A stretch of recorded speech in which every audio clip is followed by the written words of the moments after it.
Hospitals are cold and eerie. They are places of life, sure, but they're also places of pain and the end of life.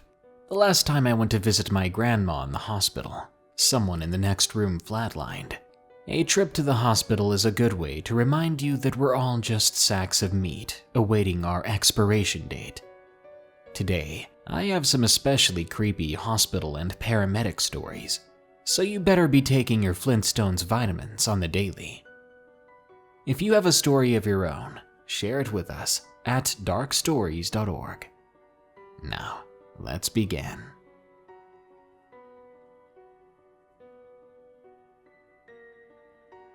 Andrea, from Mythology Loves Horror. My fiancé, H, once shared a chilling memory with me from a time when his father was in the hospital. Here's the story, which happened back in 2014. Throughout my life, I've spent many days and nights in the hospital, most of which I spent curled up in a chair next to my dad during his multiple extended stays. His latest visit was the worst one of the lot, and it was caused by him knocking his head against the bathroom sink and going into a series of seizures. The day the accident happened, I was walking my dog Ozzy, and he began tugging frantically against the leash in a way I've never seen. Having a hunch about why he was doing this, I let him lead me back toward the house without argument. The house was overly quiet, and when I called to my dad, the sound seemed to echo eerily. As I made my way down the hallway to where my dad's room was, but I didn't find him there, so I checked the bathroom, only to find a horrific sight. My father lay on the bathroom floor, his eyes rolled back in his skull, and his skin an unnatural shade of blue. He was lying in a pool of red. At the sight of this, I panicked, but my medical training kicked in. I checked his pulse, then rolled him onto his side, like I'd been taught to by his doctors. I supported his head with towels, and I used a compression technique on the gash in his skull as I dialed 911. During the ambulance ride, he went into an additional 13 seizures, and it took the doctors putting him into a medically induced coma for the seizures to finally stop. A few nights after the incident, I was sleeping next to his bed in the ICU when I woke from a cold breeze. I looked over to my dad, who was sitting upright in his bed with his eyes rolled back. He was attached to tubes and IVs, and I could tell that he still hadn't woken from the coma. Without even taking a breath, he whispered to me in a cold, hard voice, "I don't want you to see me like this." His back slumped into the pillows, and I sat there in shock. At this point, I was already on edge. How had he been able to speak? I needed to clear my mind and talk to his neurologist if I could find him there that late. So I went for a walk around the dimly lit hospital. Every shadow seemed to turn towards me in the near-silent building. There were no doctors running around tonight, and there seemed to be a lack of other staff. Due to the immense size of the hospital, I ended up getting lost down a long hallway, so I decided to try heading back the way I came. When I was about halfway down one of the many corridors, I saw a woman in a hospital gown. Something was odd about her, though. She appeared almost transparent. At first, I thought it was from my lack of sleep, but upon reaching her, she simply disappeared. There were no rooms or other hallways nearby that she could have gone down. I shook my head. I must be exhausted, I told myself, and I kept making my way back to my dad's room. About 5 minutes later, I saw the same woman down another hallway, so I decided that she must be real, and I started to follow her to make sure she was okay. Somehow she looked even more pale this time around, and I was worried that she might be in need of more medical attention. 3 more hallways passed, and then I saw her walk into a room in a part of the hospital that I hadn't seen before. I opened the door slowly. The figure was standing in the middle of the room with her back to me. As she turned to face me, I almost screamed. Where she could have had eyes, there were just voids, empty holes. Not even pieces of her eyes remained. Her mouth was sewn shut, and her expression was inhumanly blank. I ran from the room in terror, not stopping my frantic dash until I recognized where I was again. I'd finally found my dad's room, and I'd never felt more relieved. After the encounter, I headed back to my chair to try to get some rest. I kept telling myself that the whole thing was due to the extreme stress I was under, coupled with a lack of sleep from the last few days. I finally managed to drift off, only to wake up from night terrors a few hours later. I got up to use the bathroom and take a shower, and when I went to brush my teeth, there were 5 words written in the steam that had coated the mirror. "Why did you leave me?" As I turned around, I saw a piece of white hospital gown in my peripheral vision. I assumed for a moment that my dad had gotten out of bed. I excitedly went to hug him, but I realized that it was the same terrifying figure from before, standing over my dad with as much of a smile as she could muster through stitched lips. She touched his forehead as she whispered something to him. I remember being so scared that I simply blacked out, but I woke up back in my chair. I could not feel any bad energy anymore. I looked at my dad, and he looked visibly less pale than before. 2 days later, my dad came out of the coma. At first, he didn't understand where he was or who who anyone else was. The doctors were amazed that he was awake at all, though, as they had predicted that he may well die while in that coma. The next few days were rough as my dad's memories slowly returned, and I forgot all about that apparition. A few days later, I was home alone. I needed a short break from helping my dad reintegrate his memories. I knew he'd be fine for a few hours under the care of several kind staff members at the nursing home nearby. I was getting clean clothes from my room when I saw a note on my pillow. I blinked at it in confusion a few times, then read it thoroughly before dropping it in shock. I hadn't recognized the handwriting, but the paper had the hospital's name printed at the top. "Even though you didn't help me, you're welcome, Andrea." To this day, H, 9 years after his ghostly encounter, still has night terrors about meeting such a horrifying entity. Sometimes he wakes up in the night screaming, though he never seems to remember doing this, and I can't help but wonder if Andrea is punishing him. He's watching. From Abby. My father was a godly man and was very much a skeptic of anything paranormal. I know some of you might think that's a contradiction.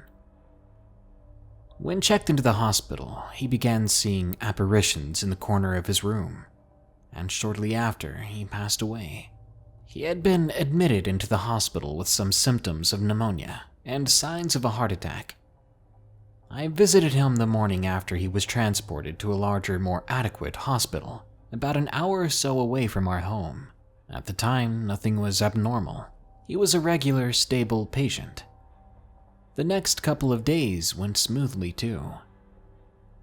A few mornings after he was checked into the hospital, I heard my aunt on the phone with my mother. I stayed with her because my mother practically lived in the hospital while my father was there. She was saying things like, "Is he stable now? Thank the Lord he's all right." When I got up to see what was going on, my aunt told me that my father had another heart attack, but he's all right for the moment. This type of thing happened every now and again. He would become stable, then his vitals would plummet, then he'd go back to being stable again. This all happened over the course of 15 days. Around the 11th or so day, every one of my aunts from my father's side decided to take a trip down to see him, just in case something happened, as he wasn't exactly healthy anymore. I went with them. We all visited and talked for a bit before deciding to go down to the cafeteria to eat. This was when my mother informed us all of what was going on in my father's room. She said that he would periodically ask about the person in the corner, and every time my mother would answer with, "There's no one there, Ron," to which he'd always point to the corner of the room and insist that someone was standing there, watching them. My aunts, who were all religious, believed it to be angels trying to protect them. On the other hand, I believed it was something more sinister, given the state he was currently in. It didn't help that they referred to this wing of the hospital as the death wing, and if you were sent there, it meant you had little to no chance of survival. After we ate, we went back to my father's room. I remember sitting in the chair beside his bed and quietly cursing at whatever was in his room. I told them to leave him alone, and I'll never forget what happened after. Before we all left, we all hovered around my father's bed to say goodbye for the day. A couple of minutes in, I felt a cold draft behind me. A few seconds after I felt it, my father looked up at me and pointed. I noticed that he wasn't looking directly at me, but instead, it was as if he was looking over the top of or behind me, where no one was standing. He was trying to say something, but didn't have the strength to. In my eyes, it looked like he was saying no, but I can't be certain. Either way, he just kept staring at me until I left the room. A few days later, my father passed away. I was there when it happened. He was frothing at the mouth when he died, and he acted like he did when he had the other heart attacks. The thing that freaks me out most was that his death certificate says nothing about another heart attack. So I don't truly know what caused his death. Maybe it was his illness, maybe it was the things he was seeing, or maybe a combination of both. But I can't help but wonder if I will see them too one day. The worst ambulance ride, from Anonymous. I work as a paramedic, and this was my worst ambulance ride. It was around noon one day when we got a call for a motorcycle accident. The report said a female stole a motorcycle and drove away frantically, managing to drive off the road into a head-on collision with a tree. As we arrived on the scene, I was surprised that the woman was mumbling something over and over. Usually going that fast into a hard obstacle like a tree, there's not much left. In fact, she didn't really have any major injuries. We got her into the back of the ambulance, and my partner drove. I continued to check and monitor her vitals. As I was going over her heartbeat, she grabbed my arm aggressively. She spoke to me in a moan, and I swear to God, word for word, this is what she said. "He's coming. There's no escape." I pried her hand off of me and strapped her down. I told her, "Don't worry, you're completely safe, nobody can get to you. Now I need you to calm down." She looked at me with empty eyes and began to cry. She said, "It's too late. He found me." "What are you talking about?" I asked, as she looked over my shoulder and screamed, "Behind you." I turned around faster than the speed of light. Of course, there was no one there. I looked back and she stared at me, repeating the word "please" over and over. She was really struggling with her restraints. But then all at once she stopped and went silent. After a quiet few minutes, when we were near the hospital, she looked at me, smiled, and simply said, "You're next." I swear on my life, the very next moment, I felt a cold breath on the back of my neck. I jumped, turning around, but we were alone in the back of the ambulance. When we made it to the hospital, she was treated for her wounds and sent to the psychiatric wing. I could lie and say I heard bumps in the night or saw someone standing outside my house after that, but I didn't. I got home on edge and told my wife everything about what had happened.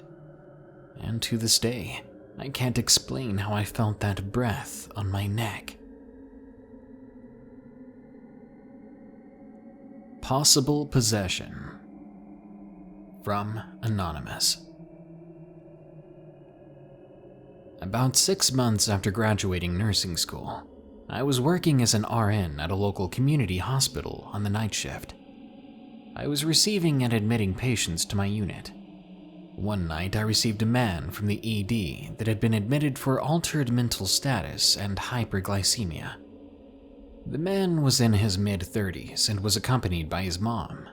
He arrived on the unit screaming about the end times, and he kept repeating the words, "It burns, it burns." He even looked at me and said that we're all going to burn. We tried to calm him down and even administer a sedative to help him calm down, but it didn't work. His body just wouldn't respond to it. His mannerisms were odd too, because he would curl back his lips and roll his tongue around while sticking it out and screaming. His pupils were noticeably dilated, giving them the appearance of being solid black. He normally walked with a cane but kept jumping steadily to his feet and attempting to leave the unit with a very steady gait. We finally got him restrained, and he spent 5 days on my unit screaming day and night, sleeping in small increments of time. One night while he was sleeping, another nurse crept into his room and removed the Bible from the bedside table, and silently approached the man to place the Bible on him. The man, without even opening his eyes, said loudly, "Don't touch me with that book." The nurse was so frightened, she ran out of the room. On the 5th day, he had been sleeping some through the night, and he just woke up alert and completely oriented, as if none of this had happened. The man was back to being his pleasant self, soft-spoken and made absolute sense in everything he said. I still think of this man sometimes, and I've done a lot of research into possession. But even now, I can't completely understand this experience. I wonder if demons really do exist. Warning: the story contains animal violence. Some viewers may find it disturbing. If you are one of those viewers, you have been warned. A horrific EMT story from MythologyLovesHorror. I hate my job sometimes, but being able to save people is still worth the horrifying, often disgusting calls that my team responds to.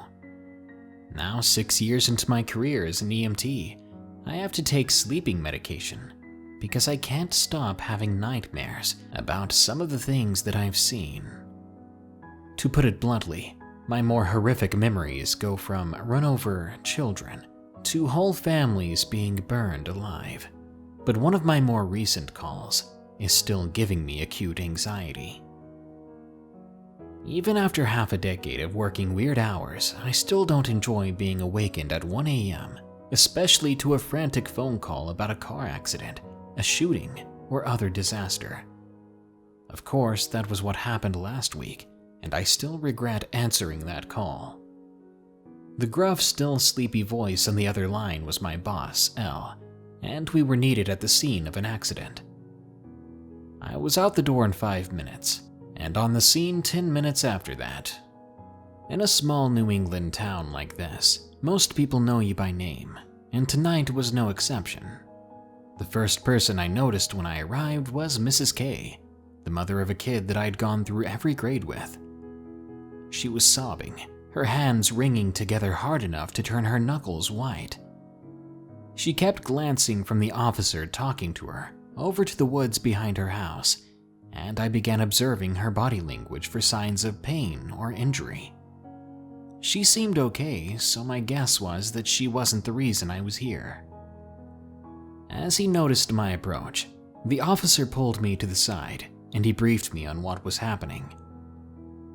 I was informed that Mrs. B had called the police because she and her teenaged son Jay were out walking their expensive purebred dog Max when some man jumped them. He had punched Jay and then tried to snatch Max. The dog had gotten out of the man's grip and ran off, but the man had chased after him. When Jay regained consciousness a few minutes later, he had stupidly taken off after the two, and Mrs. K had stayed behind to wait for the police. The officer went on to tell me that my boss L had requested that, since I knew the area well, I join the search team in case Jay's head injury was serious enough for him to pass out or suffer other injuries. I nodded in agreement, and my mind already mapped out the layout of the woods. I'd grown up with Mrs. K's boys, and we had played hide-and-seek out there in those 15 acres that their family owned many times before. I knew there was a deep river as well as a large ravine out there, and both could be treacherous if someone was running through the woods blindly. I asked the officer if he knew which way Jay had gone, and he pointed directly behind the house rather than to the paths off to either side. I thanked him for the info, and as I made my way over to Mrs. K, I recalled that this wasn't the first missing dog case that I had heard of recently. My buddy S down at the police station had told me the day before that several purebreds had gone missing in the last 2 weeks. This was something that didn't normally happen in a town like ours. I stopped and talked with Mrs. K for a moment, and I reassured her that I would bring both Jay and Max home safely. At that moment, L arrived with a few other men, and once he had us outfitted with flashlights, walkie-talkies, and bulletproof vests, he assigned each of us a quadrant of the woods to check. Mine was the furthest away from where the assailant had gone. As the only non-police member of the group, I was given the easiest area to search, and within minutes of setting off, I'd lost both sight and sound of the other group members. The large, sudden influx of humans had startled the wildlife, and the nighttime woods were eerily quiet. In about half an hour, I'd covered most of my quadrant, and was about to radio in an all clear when I stopped. I thought that I'd heard something, but after listening for another moment without hearing anything, I shrugged it off. I began to speak into the walkie-talkie, but I stopped mid-sentence, my finger hovering over the button. The sound came again, and I knew then that it was a bark.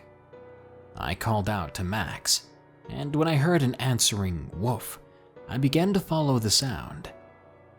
I passed along the western riverbank, careful that I don't slip in the mud. Another bark steered me forward, and I couldn't keep the smile off of my face. This wasn't turning out to be that bad of a call, and it hadn't had the blood and gore that so many of my other nights had. I was in high spirits until I pushed my way through a nettle thicket and came to an abrupt halt. There, crouched about 30 feet in front of me, was a man. His back was to me, but he let out an excited bark the way a dog does when its human comes home after work. Then he stood up, and instead of talking to me, he began to sing "How Much Is That Doggy in the Window." He slowly turned to look at me, and around his mouth was fur from a Dalmatian. Max was a Dalmatian. Jagged holes had been cut out for the man's eyes, and a shoestring was holding it in place as little chunks of Max slid down the man's cheek. I stood there in horrified silence, too stunned to even scream. I saw the glint of the crimson-splashed knife in his hand, and I couldn't bear the tension any longer. I turned, fleeing as quickly as I could. I sent out a frantic radio message, even though I knew that they wouldn't be able to get there before the man caught up to me. I was running blindly, and I could hear him laughing as he sprinted. He was coming for me. That was when I tripped and rolled across the leaf-strewn ground, right over the lip of the ravine. I smashed my head against a rock, and I didn't wake up for almost 2 days. When I regained consciousness, I was at the local hospital, and within seconds my mom and girlfriend had their arms around me. Turns out the man had also tripped into the same ravine, but he wasn't as lucky as me. The knife he had been carrying got lodged in his neck, and the coroner estimated that it had only taken minutes for the dog killer to bleed out. Jay was found safe a mile away, and they were able to recover Max's body for a proper cremation.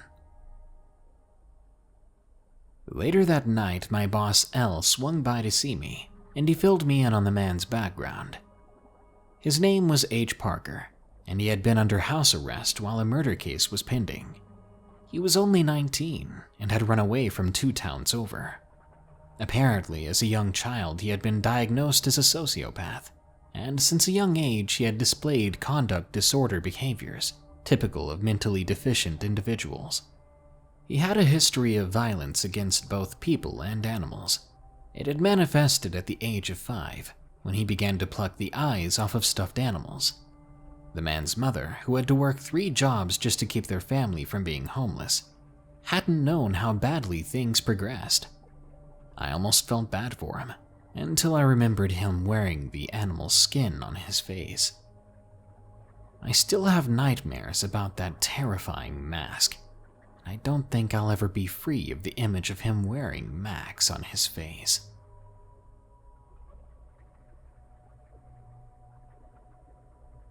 There's no avoiding hospitals, unless you die unexpectedly. You'll end up in one someday, waiting to breathe your last breath. Who knows what lies beyond? I guess we'll find out one day. Good night. If you enjoyed this episode, be sure to like, share, comment, and subscribe.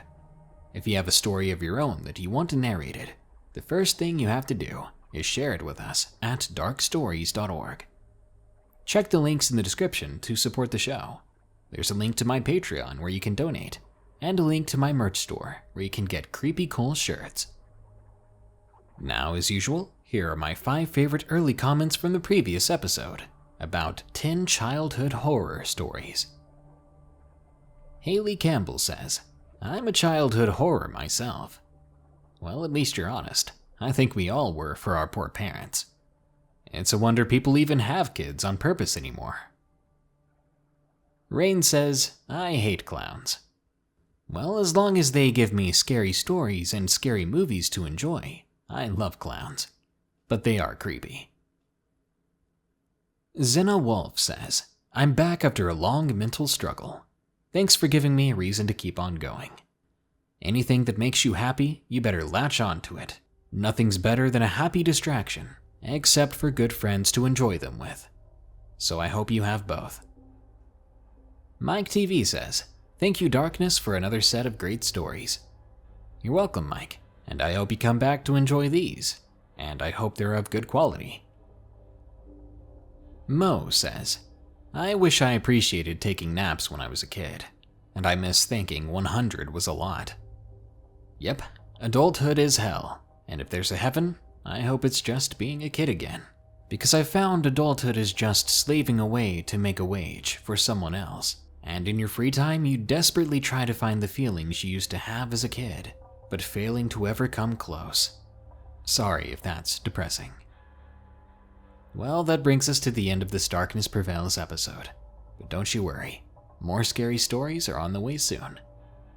Until next time, here are the credits to my amazing patrons who continue to donate. They're awesome people. Remember, stay safe out there and stay creepy, because this world is a strange one.